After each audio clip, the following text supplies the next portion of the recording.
সোলাইমান মিয়া খালি বাদ গেলে ভাই না, আজগা না পাইলে খবর আছে তোমার। এই ভাই ইয়ারে দেখছো? সোলাইমান মিজিরে দেখছো? আপনি কিস্তিওয়ালা? হ্যাঁ হ্যাঁ। আরে হ্যাঁ, তো আপনার বয়ে গাছ উঠতে বয়ে রয়েছে দেখলাম। কোন গাছ? ওই দেখেন, দেখেন একটা বড় গাছ আছে, বড় গাছে দেখেন বয়ে রয়েছে। আর আজগা তোমার খবর আছে।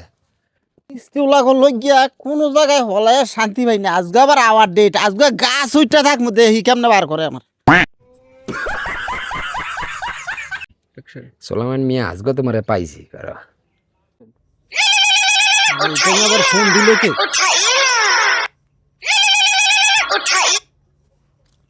হ্যালো, সোলাইমান মিজি সাহেব, আপনি কোথায় আছেন?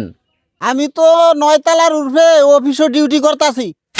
সোলাইমান মিজি সাহেব, আপনার 9 তলার উপরে অফিস শেষ হইলে আপনি একটু নিচে নাইমেন। আমি 9 তলার নিচে অপেক্ষা করতেছি। আমি কিস্তি অফিসার, কিস্তি নিতে আইছি আপনার কাছ থেকে। হাই হাই রে, আবার ধরা খাইয়া গেলাম। স্যারে তো নিচে না খাড়াই রইছে।